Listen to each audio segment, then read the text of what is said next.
You know, there's an awakening happening in the country right now, and it's pretty fascinating to watch. You know, Bill Maher, whether he actually changes his own voting habits or not, I think he will. I don't think he'll admit it, but I think he will.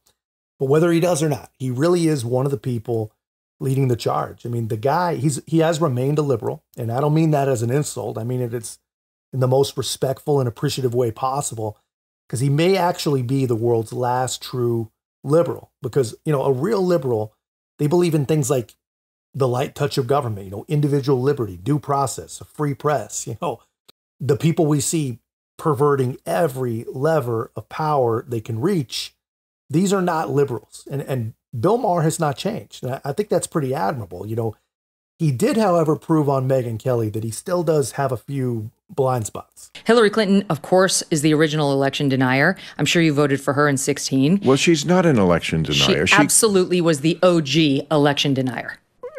First of all, she came out before the sun had risen to concede the election to Trump. And then spent the next 4 years saying he was illegitimate. He was an illegitimate president. Okay, well, first of all, she didn't say he was an illegitimate. Yes, she did. You tell me exactly what she said. She said those exact words repeatedly. Okay. I mean, she conceded the election. Whether you're interpreting her disappointment at losing it as the same thing as Trump not conceding it, I don't know if that's where you're getting it from. But again, it's a tremendous false equivalency. You could ask Hillary Clinton right now who won that election. She will tell you. Donald Trump won the election. Now she knows she has to because of what Trump has done. She came out that night in her dark purple suit and conceded the election. Correct. And then spent the next 4 years trying to convince us it was not legitimate. Honestly, I think deep down he actually knows what she's saying is true. Actually, I don't know. Maybe he doesn't. You know, there was a concerted effort, a real full court press for years and years and years to just melt normal brains down to the point that they would believe that the president was a Russian asset and that Olympus had fallen, that we were broken, that, you know, the Russians had won. This is the kind of junk that we were up against. The system of democracy at its heart is the idea that the people get to decide how we are governed. And if we no longer believe that our will is effectuated through the system, if bad actors tell us falsely that every election is stolen. Well, he certainly interfered in our election, and it was clear he interfered to hurt me and to help my opponent. Unprecedented interference. I was on the way to winning. We know that Putin was intent upon helping Trump. That's no longer subject to debate. The interference with the election, Virginia just stopped using touchscreen computer voting because it's so vulnerable. Right. We need to look at all the voting machines. Every Secretary of State needs to be, assisted in making sure that they are not being hacked and attacked. You can run the best campaign. You can even become the nominee. And you can have the election stolen from you. He knows that he's an illegitimate president. And is stolen, and that the only way an election is trustworthy is if they come out on top of it, then something, it tells you something not just about that person or that moment. It maybe wounds us as a democracy and in a way that is hard to repair.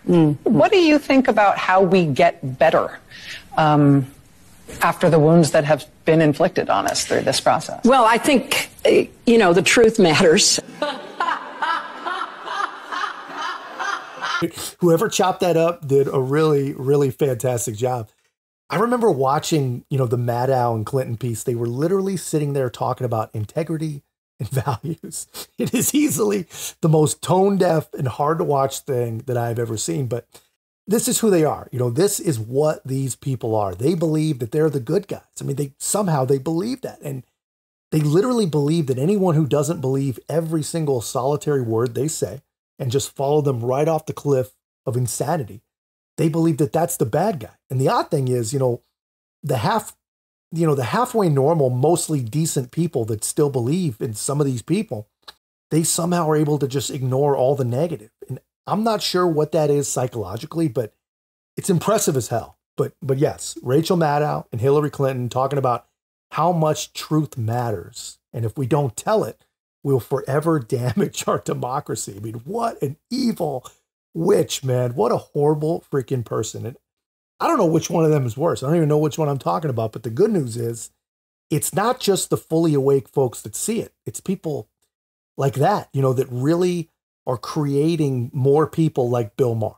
He does not want to be on their team. Came on your show after my own cancellation at NBC. And you said, you seem to me, privately, you said, you seem to me kind of like me right now, which is somebody without a political home. And sure. I felt that way. And I still feel that way. I mean, I've been a registered independent forever, right. but I know exactly what you're saying. Just the world's lost its mind. Yeah. And I certainly would never put on somebody's team jersey anymore. Right, without a team. Yep. Right. And you know what? I like it that way because I don't want to be a part of a team. I mean, I would say I caucus with the Democrats more. So you and I are very similar. I feel like you're kind of a 4 and I'm a 6 on the ideological scale. We have a lot of overlap, but you're definitely still going to vote Democrat, and I'm definitely going to vote Republican. But there's enough commonality to make us shake our heads yes when the other one speaks a lot. And here's why I'm showing this, man. There are more people in this country that are like Megyn Kelly and Bill Maher than there are any crazies on the left or crazies on the right, for that matter. They are the base of common sense. And I think that Republicans, I think they're doing a pretty good job of reaching these people. But really, I think the more effective strategy for building that agreeable, reasonable center is going to be highlighting all the insanity on the left. And, the Bills and the Megyns, they don't think porn should be in schools. They don't think kids should be given harmful drugs. They don't think adults should be given harmful drugs, for that matter. They don't think it's wise to invite 10 million new people with no plan to absorb them. And they sure as hell don't think that those people should be deciding elections, whether that's through actual civic engagement or whether that's through census numbers that just reshape the congressional map till it's unrecognizable. If enough true information gets out, the left will never, ever, ever reach the Megyns and the Bills. And the right absolutely can. That's why I think we got to keep our foot on the gas and we got to keep the faith, man. But that's just my take, guys. Let me know your thoughts in the comments. If you haven't already, be a part of our growth. Make sure to like, comment, subscribe. Most importantly, share the channel. I'll see you in the next one.